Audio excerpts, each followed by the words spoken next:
This isn't a 90-day plan for people who want fast change. If it were, this title wouldn't exist. Most people click this believing 90 days is a shortcut, a compressed window, a burst of effort that finally forces life to cooperate. That belief is already working against you. The assumption is simple. That time is the problem. That you just haven't given life enough of it yet. That with the right plan, the right intensity, and the right pressure, everything will finally move. But that isn't what keeps people stuck. What keeps people stuck is not a lack of days. It's a lack of internal control during those days.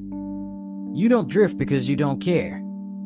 You drift because your internal system runs on default. And default always chooses comfort, familiarity, and delay, quietly, automatically, without asking permission.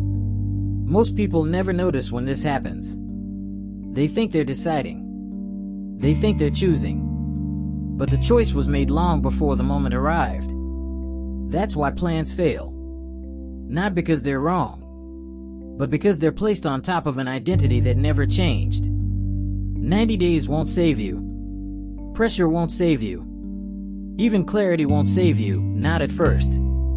Because the real resistance isn't external. It doesn't announce itself. It doesn't argue. It doesn't fight. It simply waits until motivation fades, and then restores the old pattern as if nothing ever happened. Most people believe the first battle of change is action. It isn't. The first battle is authority. Who is in charge when no one is watching? Who decides when energy is low? Who speaks when the impulse to delay feels reasonable? Until that is addressed, 90 days pass like every other 90 days. Quietly. Predictably. Unnoticed. And most people never realize that the shift they were waiting for already slipped past them. Without resistance, people believe they understand why change doesn't last. They say it's motivation. They say it's discipline. They say it's consistency. That understanding sounds correct. It just isn't complete. Most explanations stay at the surface because the surface feels actionable. You can talk about habits. You can talk about routines. You can talk about goals and plans and systems. But none of those explain why the same person can promise themselves something in the morning and quietly abandon it by evening without feeling surprised. What's missing is not information. It's orientation. Most people are not consciously steering their lives. They are responding to internal signals they didn't choose, and treating those signals as commands. Tired means stop. Uncertain means delay. Bored means escape. Uncomfortable means something is wrong. Those interpretations run automatically, and because they feel reasonable, they go unquestioned. This is why people say they want change, while living in ways that prevent it. Not because they're dishonest, because their internal rules were never examined. From the outside, it looks like inconsistency. From the inside, it feels logical. The problem hides in plain sight because it doesn't feel like a problem. It feels like personality, like temperament, like this is just how I am. And that belief is rarely challenged. Most people spend their energy rearranging behaviors without ever touching the authority beneath them. They try to manage outcomes while leaving the decision maker unchanged. That's why clarity alone doesn't work. You can know exactly what you want and still obey impulses that move you away from it. That's why pressure backfires. Force creates compliance for a moment, but strengthens resistance underneath. And that's why time itself does nothing. Days don't change people. Exposure doesn't change people. Intensity doesn't change people. Only a shift in internal governance does. But that shift doesn't announce itself loudly. It doesn't arrive with excitement. It doesn't feel like transformation. It feels quieter than expected. Subtler. Almost disappointing at first. Which is why most people overlook it and return to strategies that feel more dramatic. They think they're missing effort, They think they're missing discipline. They think they're missing the right plan. They're actually missing a different relationship with control. And until that is understood, not explained, not hyped, but recognized, every 90-day plan becomes another well-organized delay. There is a principle that governs all lasting change. It is not motivational. It is not emotional. It does not respond to urgency. It operates whether you acknowledge it or not. You do not rise to the level of your plans. You obey the level of authority you hold over yourself. Most people misunderstand discipline because they treat it as behavior. They see it as something you do. A push. A force. An act of effort. But discipline is not an action. It is a position. It is the position of deciding in advance that your future self has authority over your present impulses. When that position is weak, plans collapse quietly. Not all at once. One small exception at a time. Nothing dramatic breaks. Nothing feels like failure. Life simply returns to normal. This is why change looks easy in theory and impossible in practice. The daily moments that matter most are invisible. No one watches them. No one praises them. No one punishes you for abandoning them. And that is where identity is revealed. Discipline is not about doing more. It is about deciding who speaks inside you when there is friction. When discomfort appears, most people negotiate. They explain. They justify. They delay. Not because they are weak, but because they never installed a higher authority. Effort without authority is unstable. It depends on mood, energy, circumstance. Authority does not. When authority is present, action follows quietly, without drama, without internal debate. This is why the same person can be disciplined in one area and undisciplined in another. It's not capacity. It's where authority has been established. The 90-day window does not change you by itself. It exposes you. It shows you, repeatedly, who is actually in charge. The planner, or the impulse, the long view, or the moment. And here is the part most people miss. Discipline does not feel empowering at first. It feels restrictive, narrow, uneventful, because the nervous system prefers freedom from structure, even when that freedom produces chaos. When you begin to assert authority, resistance appears immediately. Not as pain, as boredom, as irritation, as a quiet voice suggesting this isn't necessary. That resistance is not a signal to stop. It is proof you touched something real. But this is not the full picture yet. Authority alone does not tell you what to do. It only determines whether decisions stick once they are made. Structure still matters. Direction still matters. But now they must serve identity, not motivation. That distinction is what separates temporary effort from lasting change.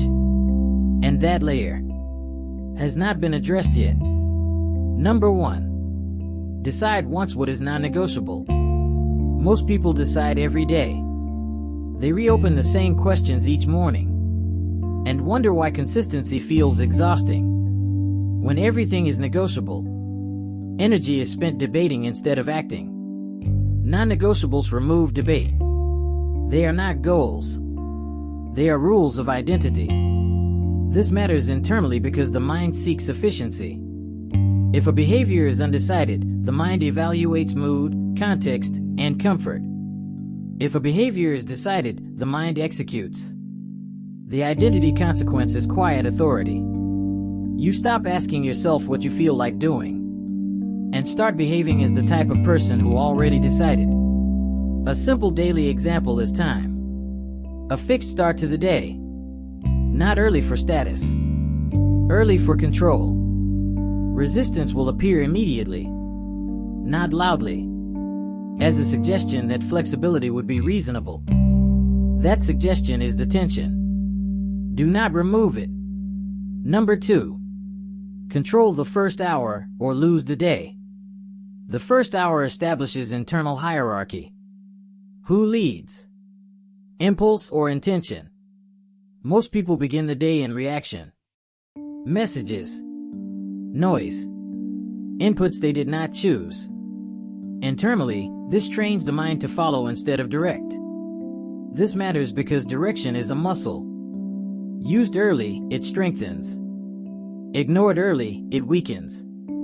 The identity consequence is subtle confidence. Not emotional. Structural.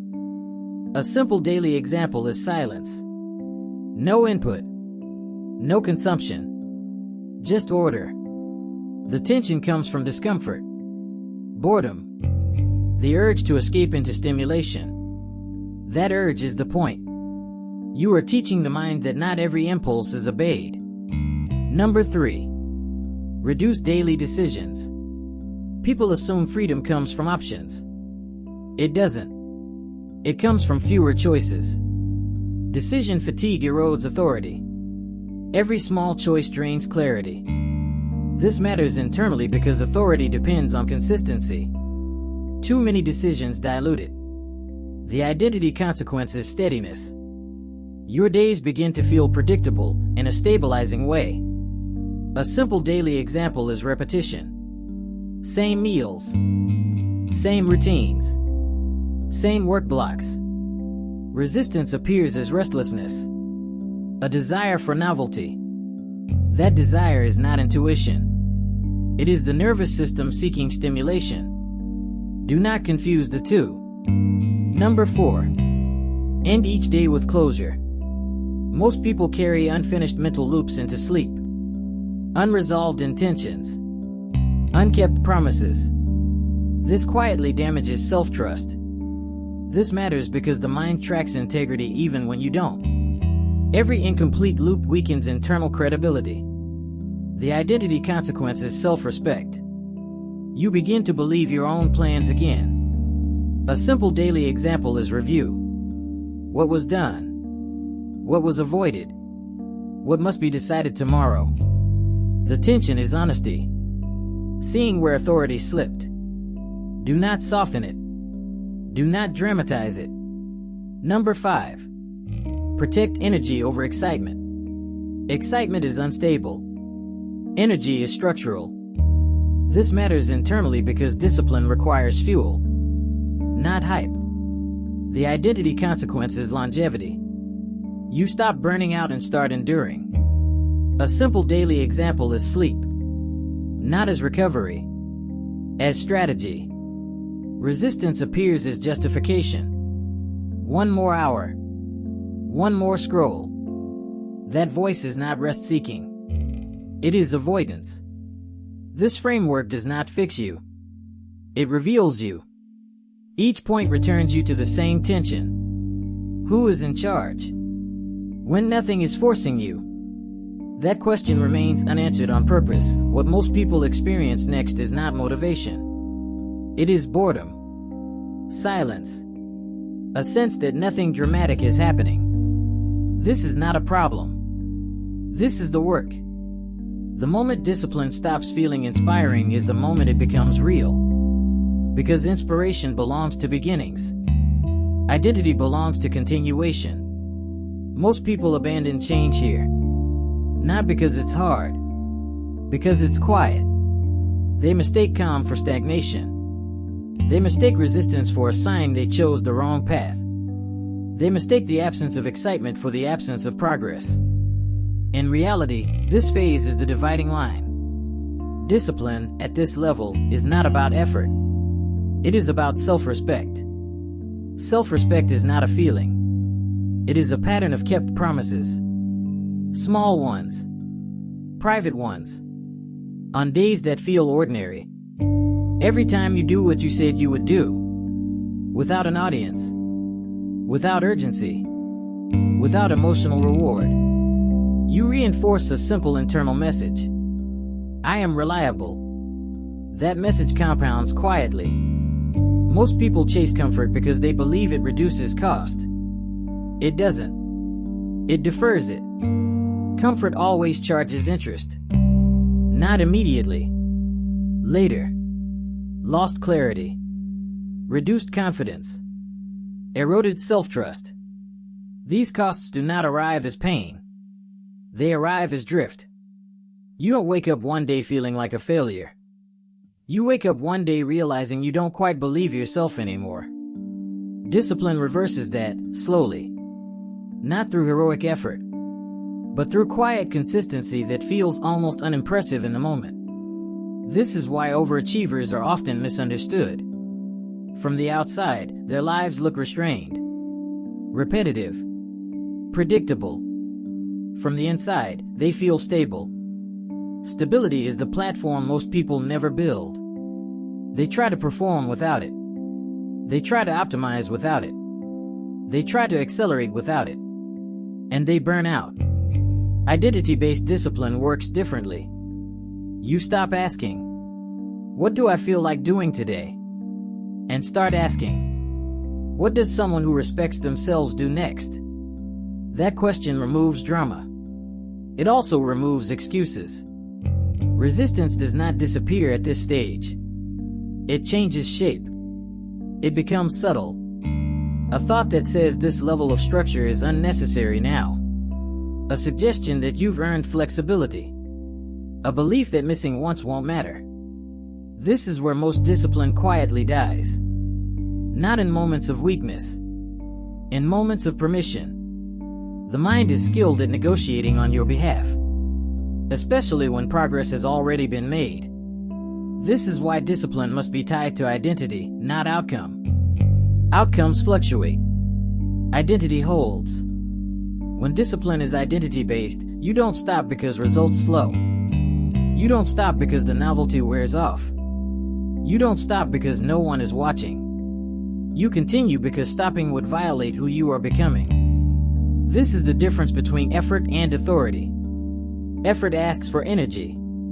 Authority assumes compliance. Over time, something shifts. You stop feeling like you're forcing yourself. You start feeling slightly out of alignment when you don't act. Not anxious. Not guilty. Just aware. That awareness is self-respect taking shape. Promises to yourself become heavier. Not emotionally. Structurally. You don't make them lightly anymore. And when you make them, you keep them. This is how overachievement actually happens. Not through intensity. Through integrity. Integrity means your actions agree with your decisions, even when nothing external demands it. This is boring to talk about, which is why it's rare. But boredom is not the enemy. Avoidance is. When the days feel repetitive, when progress feels slow, when silence replaces excitement, you are no longer chasing change. You are installing it. That installation phase is invisible from the outside and unmistakable from the inside. You begin to trust yourself again, not because you feel confident, because your behavior has become consistent. That trust is the real transformation. Everything else is a byproduct, and it is still incomplete. Picture yourself 90 days from now, not energized, not transformed in a dramatic way, just steady. You wake up without negotiating with yourself. You move through the day without constant internal debate. Decisions feel simpler because they were already made. That version of you is not the result of intensity. It is the result of alignment. Responsibility no longer feels heavy because it is no longer optional. You are not managing motivation. You are maintaining identity. The 90-day window did not change your life.